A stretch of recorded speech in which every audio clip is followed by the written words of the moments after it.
The goal of manufacturers is to produce their products in a faster, cheaper, and better manner. And Sage Intacct for Manufacturing allows companies to do just that. Now, please keep in mind that this is a very high level overview here in just a few minutes of Sage Intacct for Manufacturing.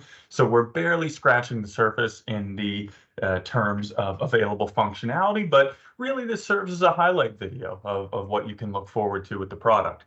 Now, from a manufacturing perspective, everything starts with the setup of your items, your bill of materials, and your routings. That's what's going to drive how the remainder of the system operates.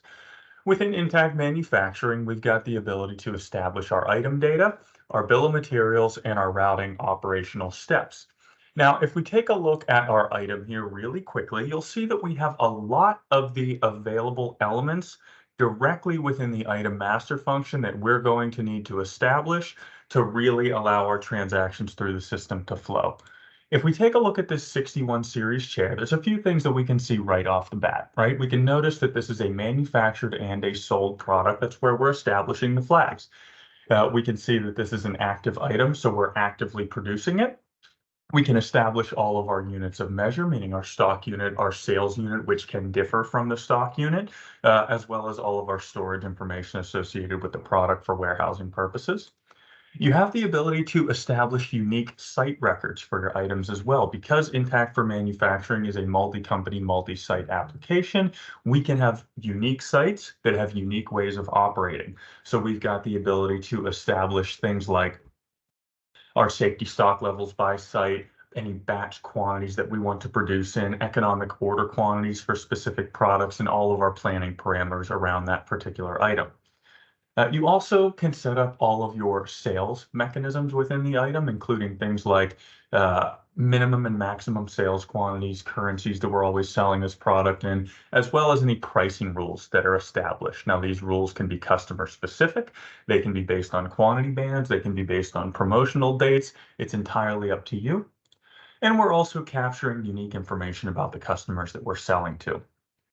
Now, once we have our items established, we're then going to go ahead and set up our bill of material. Within our bill, you've got the ability to establish a single level bill of material or a multi-level bill of material. In this case, you can see we have a multi-level setup with our base assembly, our seat assembly, and then our 61 series chair assembly. And then finally, you're going to establish your routing. And what your routing is in this case is just your operational steps that it takes to produce this product. Now, within this item, we've got a couple of routing steps associated with each of the bills of material. This is going to include things like your machine resources, your labor resources, and your tooling resources. Now, once we've established all of our critical data, we can go ahead and transact in the system. I've already got a sales order in place that places demand in our system. So from now, moving forward, we're just going to run MRP and kick off a work order so that we can fulfill that demand. So we'll go ahead into our stock function here. Under reordering, you can see that we need to submit an MRP calculation request. This is a very simple process. We're just going to give this MRP calculation a description. We'll say MRP Acme 1. We're going to go ahead and select our Acme manufacturing site, and we're just going to calculate. Now, the calculation request has been submitted. After it's been submitted, we can look at the result, which is going to tell us everything that we need to manufacture and everything that we need to purchase to fulfill the demand that we have on our site. Now we can see in this case that we've got under our MRP Acme 1 calculation, we've got suggestions to kick off work orders, as well as a single purchase order for some of the items that we need to purchase so that we can manufacture our 61 series chair. In this case, what we're going to do is generate our work order directly from this screen. We can see that we first need to manufacture our base and our seat, and then go ahead and manufacture our full chair. So let's kick off the base assembly. If we click that plus icon, we're going to see that this is a normal work order. It is a firm work order, but you can establish them in a planned status. And then we're going to create the work order directly from that screen. We can see that work order 023001 has been created. From there, we can drill directly down into our work order function. and take a look at what we've got here. At the very top of the screen is the work order that we just generated. It is a pending work order. We've not begun to complete any of the production on this work order yet, but what we can see here is that this particular work order is combining our routing that we have set up with this product with the associated steps, operators, and specific employees.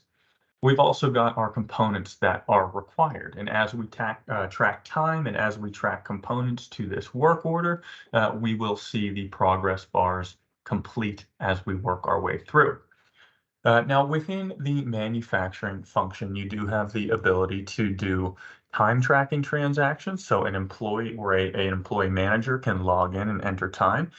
You can track your materials, which is your materials that you're issuing to your work order, and then you can track the production, which is the completion of either the subassembly or the finished good. Now, we do have a number of manufacturing inquiries available to you as well. If we take a quick look at our work order inquiry, this is what's going to kind of break out in a calendar view the work orders that we need to complete. So if I'm someone that's responsible for firming up work orders, taking them from that plan status to firm, making sure that we can complete everything that we need to in a timely fashion, I can view this inquiry. I can drill down directly into the work orders from our calendar view and make any changes that are necessary.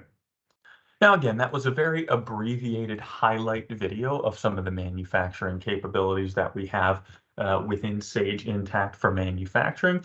Please stay tuned. We're constantly updating the product and we'll always have new and exciting things to show you.